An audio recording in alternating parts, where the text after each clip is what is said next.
Friends, welcome to my channel. I am friends Madhavi और आज हम बात करने वाले हैं डिमांड फोरकास्ट की। जब आप planning, sales order planning, requisition worksheet, MPS, MRP इन सब की बात करते हो तो हमें स्टार्ट करना चाहिए डिमांड फोरकास्ट से। तो डिमांड फोरकास्ट कैसे क्रिएट कर सकते हैं, ये सैम्पल कंपनी इसमें कुछ क्रिएटेड है, आप चेक कर सकते हो।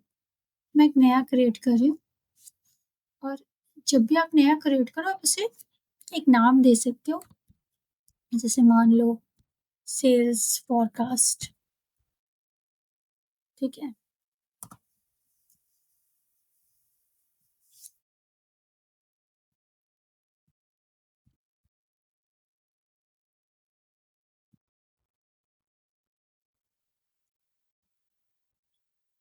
साल भर के लिए बना रहे हो तो साल कर सकते हो, मंथ के लिए बना रहे हो आप पे डिपेंड करता है आप कैसे बना रहे हो, ठीक है। इतना मैंने बना लिया और यहाँ पे हम क्या करेंगे, एडिट डिमांड फोरकास्ट करेंगे। अब सिस्टम जितने भी आइटम्स हैं वो आपको लाइंस पे ले आएगा, जितने भी आपने आइटम्स बना रखे हैं। अब हेडर से शुरू करते हैं। आपने जो भी नाम दिया था वो आ गया। आप इसे एडिट करना चाहते हो तो एडिट भी कर सकते हो। अगर आपको लगता है कि नाम इतना सूट नहीं कर रहा तो आप लिस्ट को एडिट कर सकते हो, ठीक है।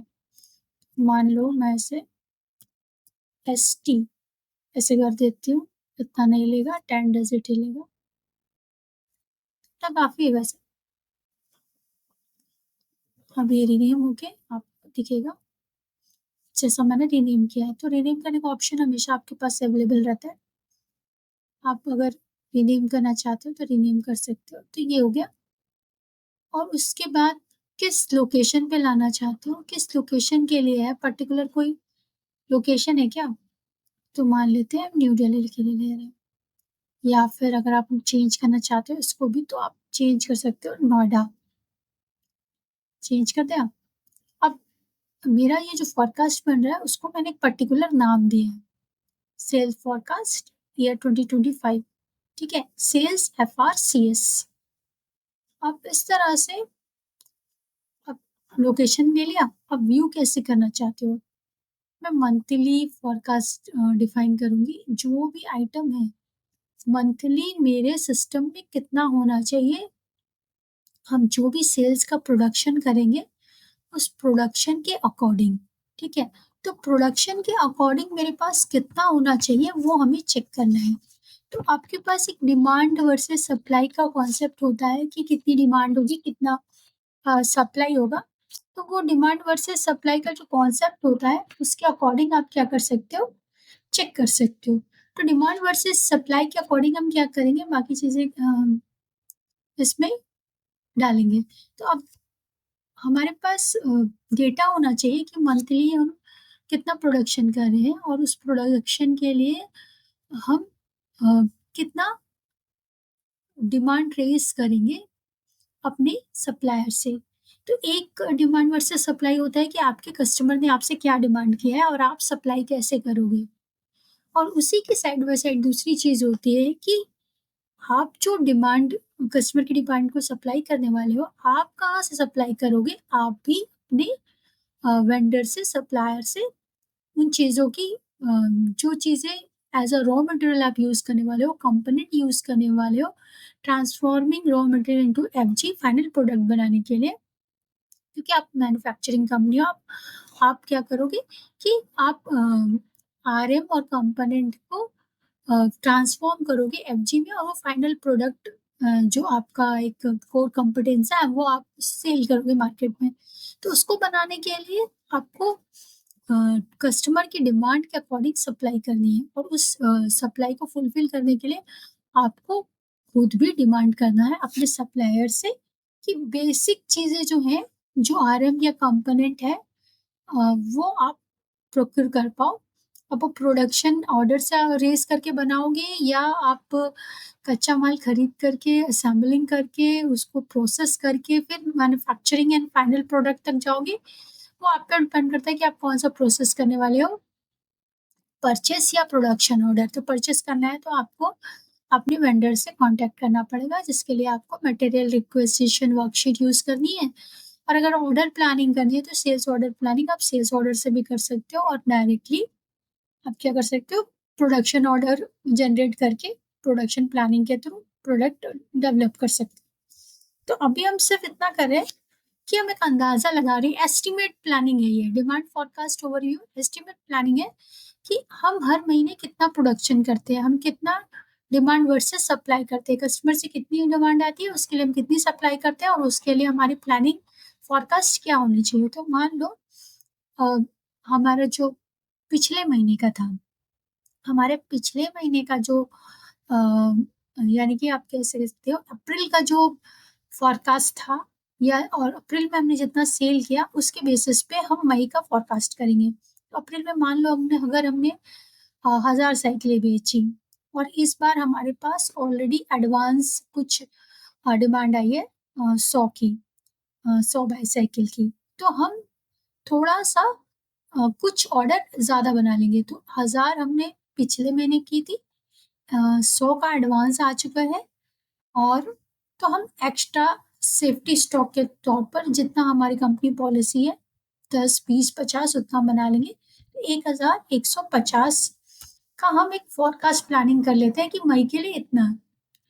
फिर जून के लिए अगर आपको कस्टमर से कोई कोटेशन मिला है, कोई ऑर्डर मिला है कि जून से हमें सप्लाई कर देना, या आपका वर्ड ऑफ माउथ कुछ चल रहा है इसकी प्लानिंग कि ऐसे-ऐसे कॉन्ट्रैक्ट आ सकते हैं, तो आप उसके बेसिस पे बना सकते हो, या स्टैंडर्ड ही आप इसको कैरी कर सकते हो। या अगर आपको लगता है कि नहीं हर बार कुछ बढ़ के करना चाहिए, जून में हो सकता है कि मुझे ज़्यादा बनाना पड़े, या फिर कम हो सकता है क्योंकि मई में आपके पास एक एडवांस 100 का ऑर्डर था, तो आपने 1150 बनाया। जून के लिए नहीं है, चांसेस में नहीं हो तो आप कम कर सकते हो। फिर जुलाई के लिए आपको देखना होगा। तो अगर एक स्टैंडर्ड चला रहे हो तो एक स्टैंडर्ड चला सकते हो, और जब आपको ऐड ऑन करना है तो आप ऐड ऑन कर सकते हो। तो इस तरह से आपको क्या करना है, आपको एक स्टैंडर्ड बना लेना है कि एक्सपेक्टेड एस्टिमेटेड इतना हो सकता है, और फिर हम इसमें चेंज करते जाएंगे। अगर आपको पता है कि दिसंबर के टाइम पर डिमांड ज़्यादा बढ़ती है और आपको एक्स्ट्रा भी मिलता है काम, तो आप इसे सेफ्टी स्टॉक के साथ रख सकते हो। तो 50 का मान लो मैंने सेफ्टी स्टॉक रखा है, इतना अगर डिमांड आएगी तो आप सप्लाई कर देंगे, ठीक है। आप किसी एक को ओपन करके देख लेते हैं कि किस तरह से एंट्रीज बन रही है। सेल फोरकास्ट का नाम आया, आइटम नंबर आ गया, फोरकास्ट का बेस इतना है, और फोरकास्ट की डेट इतनी है, ठीक है। तो ये आपका इस तरह से बन गया। तो इसी तरह आप सबको ओपन करके चेक कर सकते हो, सबका आप बना सकते हो फोरकास्ट। और फोरकास्ट बनाते समय आपको ये भी ध्यान रखना है कि आप ये जो हेडर एरिया है, जनरल एरिया, आप क्या-क्या ले रहे हो। फोरकास्ट का नाम है, लोकेशन है, व्यू आप मंथ के अकॉर्डिंग करोगे तो मंथ के अकॉर्डिंग ये डिफाइन है। आपने एक-एक महीने का डिफाइन करके रखा है, एक-एक महीने का फोरकास्ट, सेल्स फोरकास्ट कितना है, नेट चेंज के अकॉर्डिंग देखेंगे। प्लस आप सेल्स आइटम, कंपोनेंट और बोथ। तो अगर आप बोथ कर दोगे तो ये लिस्ट बड़ी हो जाएगी। अभी इसमें सिर्फ सेल्स आइटम आ रहे होंगे, अब की लिस्ट बड़ी हो जाएगी, सिस्टम एक बार रिफ्रेश कर देगा। आप अब लिस्ट को क्या करना, एक बार सेल्स के साथ एक्सेल में एक्सपोर्ट कर लेना, सेल्स आइटम के साथ, और एक बार क्या करना, बोथ के साथ एक्सपोर्ट कर लेना, तो आपको पता चल जाएगा कि लिस्ट बढ़ी हुई। तो कंपोनेंट का मतलब होता है एफजी आइटम में जो पार्ट्स लगे हैं, हो सकता है उन कंपोनेंट्स में भी बिल ऑफ मटेरियल असाइन हो। मतलब वो भी एक तरह का सेमी फिनिश गुड्स हो जो एफजी में लग रहा है फाइनल प्रोडक्ट में, या तो नॉर्मल पार्ट्स भी हो सकता है। तो कंपोनेंट यानी आप एक तरह का पार्ट्स मान के चलो, जो एसएफजी भी हो सकता है, जिसके अंदर बॉम्ब लिस्ट भी हो सकती है और नहीं भी हो सकती है, ठीक है। तो सेल्स आइटम यानी कि वो फाइनल प्रोडक्ट जो आपने ट्रांसफॉर्म किया है from raw material to FG. फिर आपका पार्ट्स हो गया, और दोनों भी हो सकते हैं। तो सिर्फ कंपोनेंट्स के लिए करना है, वो डिपेंड करता है कि सिर्फ कंपोनेंट्स के लिए करोगे तो आपका जो कहते हैं कंपनी का जो नेचर ऑफ द बिजनेस है, क्या कंपनी सिर्फ फोरकास्ट कंपोनेंट के लिए डिसाइड करती है। तो फोरकास्ट टाइप कंपोनेंट के लिए ही करना है तो आपको देखना पड़ेगा कि आप कैसा डिजाइन करना चाहते हो, ठीक है। सेल्स आइटम के लिए लोगे तो अभी as a component, as a sales item और बोथ, वो आपको चेक करना पड़ेगा कि फोरकास्ट का टाइप क्या है। तो फोरकास्ट के टाइप के अकॉर्डिंग देखो, ये सिस्टम पूरी लिस्ट ला रहा है, जितने भी आइटम सिस्टम में है, सब लेके आ रहा है, लेकिन वो टाइप के बेसिस पे उनको क्या करेगा, शॉर्ट करेगा कि टाइप के बेसिस पे ये अगर कंपोनेंट है तो इसका फोरकास्ट कैसा होना चाहिए, लेकिन इसे ट्रीट हम कंपोनेंट करेंगे, हम सेल आइटम नहीं करेंगे, क्योंकि कंपनी की पॉलिसी में भी होता है कि सेल आइटम यानी कि ready to move, ready to sell, market fit, मतलब आप उसका पैकिंग वैकिंग सब डन हो गया है, रेडी फॉर सेल है, रेडी फॉर मार्केट यूज है, ready to sell to end consumer end user है, तो वो होता है सेल आइटम। लेकिन कंपोनेंट के साथ वैसा नहीं है, कंपोनेंट मतलब जो सेल्स आइटम के अंदर लगेगा, ठीक है। तो आप उसको डायरेक्ट सेल नहीं कर रहे हैं, इसीलिए इन दोनों में फर्क है। तो सेल्स आइटम के लिए फोरकास्ट बनाना है या कंपोनेंट के लिए बनाना है, तो आपको डिसाइड करके इस लिस्ट पे लेना होगा। फिर आपको आइटम नंबर, आपका आइटम नंबर भी वैसे ही होगा, उसके अकॉर्डिंग वो डिसाइड हो जाएगा, ठीक है, कि आपका आइटम नंबर। अब देखो, अगर मैं ये बोलूं कि इसके अंदर बॉम्ब लिस्ट होगी या नहीं होगी, तो वो आप चेक कर सकते हो। आइटम नंबर 1000 है, फोरकास्ट, आपको क्या करना है, आइटम सर्च करना है, आइटम का मास्टर कार्ड मिल जाएगा। अब यहाँ पे जाके आपको सिर्फ देखना है कि आप चाहो तो फिल्टर लगा लो, फिल्टर लगा लो आइटम नंबर का, तो बहुत शॉर्ट लिस्ट हो जाएगी, बाकी चीजें हट जाएंगी, ठीक है।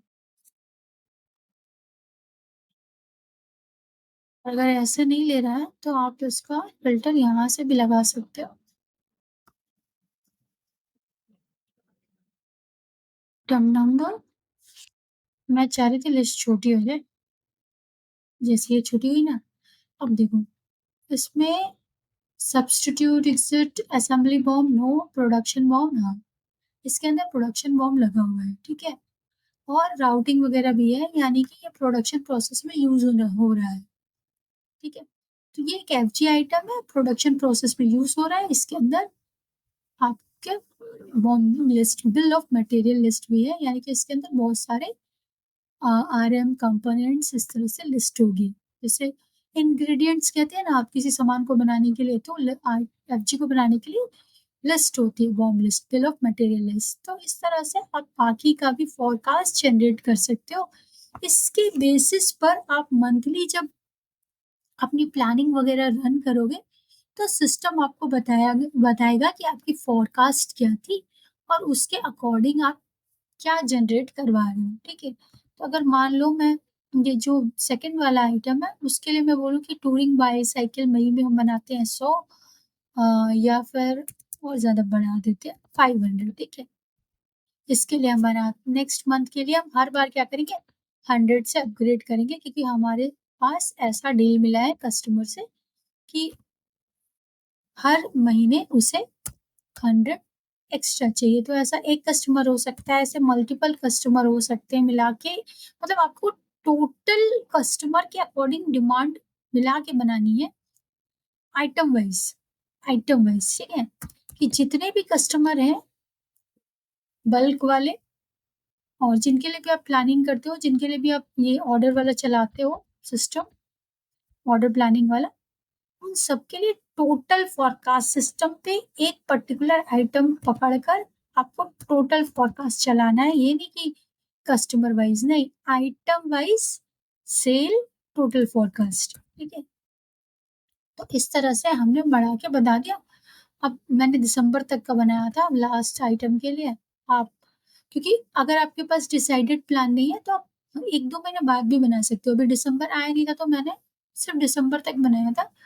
अब अगर आपके पास पूरा साल भर का बनाना है तो आप, अगर एस्टिमेटेड है, बाद में आप एडिट भी कर सकते हो। तो आप नेक्स्ट, अगर फाइनेंशियल फिजिकल ईयर चला रहे हो तो आप मार्च तक बना ही सकते हो। यहाँ पे भी अगर आप हर बार थोड़ा इंक्रीज करके रखना चाहते हो, आप एस्टिमेटेड अगर बनाना चाहते हो तो आप एस्टिमेटेड बना सकते हो कि एस्टिमेटेड मेरा इतना होना चाहिए, ठीक है? तो हर बार हम क्या करेंगे, एस्टिमेट रख सकते हैं। अब आपको एस्टिमेट देखना होगा कि आपका एस्टिमेटेड का बेसिस क्या है? आप किसके बेसिस पे इतना एस्टिमेशन रख रहे हो, ठीक है? तो ये सारी चीज़ें करके आपका एक फ़ॉरकास्ट बन जाएगा। तो सब आइटम के लिए आइटम वाइज़ और मंथ वाइज़ आप बना सकते हो, ठीक है? तो एक ये आपका बन गया। अब देखते हैं कि इसमें हाँ, आप जिस कॉलम में हो नेक्स्ट करके जा सकते हो। डेट फ़िल्टर अगर आपको पता है, तो आप डेट फ़िल्टर भी यूज़ कर सकते हो, जैसे कि पर्टिकुलर उस मंथ या डेट पे रुक जाएगा, ठीक है? एजुकेशनल वर्ज़न है इसलिए वो डेट फ़िल्टर नहीं ले रहा, लेकिन आपके सिस्टम में ले लेगा। वो यहाँ पे रुक रहा है, ठीक है? मई। और मैं इस पे डब्ल्यू करके देखती हूँ। देखो, तो वो क्या करेगा ना, इस पर्टिकुलर डेट फ़िल्टर को ढूँढेगा। अब ये मंथ पे है, तो उसे क्या चाहिए, उस पर्टिकुलर जगह में जाने के लिए वो उसे वापस चेंज करेगा, तब उसे मिल जाएगा। एक बार इसे हटाते हैं, ब्लैंक करते हैं, हुआ? अब हम इसे वापस से यहाँ पे लगाएँगे।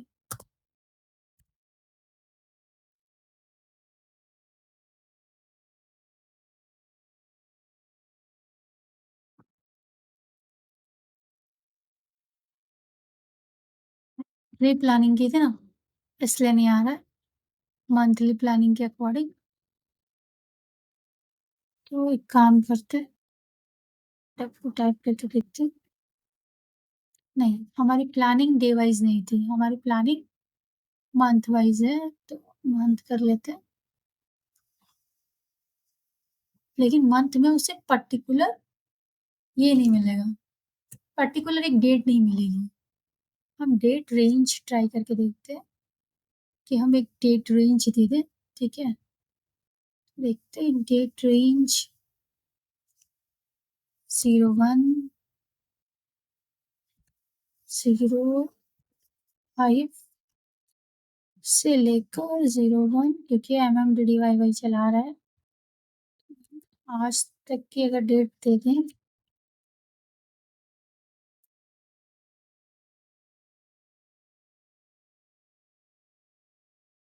सी इसने जो मैंने डिफाइन कर रखा था, इसने वो उठाया है, ठीक है? अब यहाँ से मैं थोड़ा-सा और चेंज कर देती हूँ, फिर देखते हैं।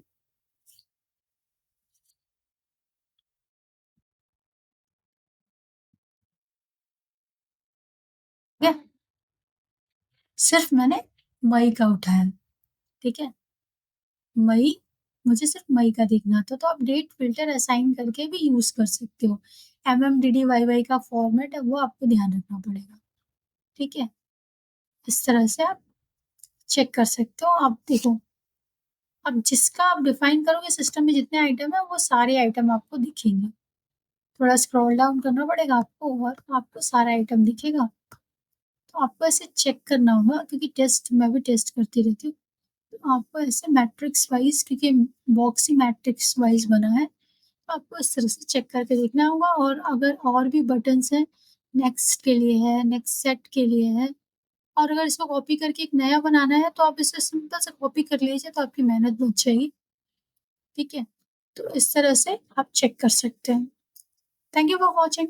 क्रिएट करके ट्राई कीजिए, और इसको इम्प्लीमेंट करेंगे हम अपनी नेक्स्ट वीडियो में, जब हम इसकी अ, सेल्स प्लानिंग करेंगे, या फिर हम जब MPS चलाएँगे, मास्टर प्रोडक्शन शेड्यूल करेंगे तब। और इसके बाद फिर जब हम धीरे-धीरे सारे स्टेप्स लेंगे, जब हम मटेरियल रिक्वेस्ट करेंगे, या फिर हम बॉम से रिलेटेड, मतलब बिल ऑफ मटेरियल से रिलेटेड आइटम क्रिएट करेंगे, राउटिंग्स बनाएँगे, वर्क सेंटर्स क्रिएट करेंगे, मैन्युफैक्चरिंग सेटअप करेंगे, तो वो सारी चीजें हम एक ओवरव्यू वीडियो बनाएंगे और उसके बाद फिर हम उसको सब डिवीजन करेंगे, छोटे छोटे पार्ट्स में छोटी छोटी चीजें अलग अलग क्रिएट करेंगे, ताकि हमारे पास मल्टीपल वीडियोस हो जो अलग अलग टॉपिक पे हो। तो सबसे पहले हमने शुरू किया सेल फोरकास्ट से, डिमांड फोरकास्ट से। तो आप डिमांड फोरकास्ट इस तरह से monthly, yearly, day wise, week wise generate कर सकते हैं, और इसको हम रिलेट करवाएंगे अपने मास्टर प्रोडक्शन प्लानिंग से। और कभी कभी ऐसा भी होगा कि बिल्कुल पूरा रिलेट ना करें, लेकिन उसका रिलेशन कैसे हो सकता है वो हम कोशिश करेंगे स्टैब्लिश करने के लिए नेक्स्ट वीडियो में। Thanks for watching.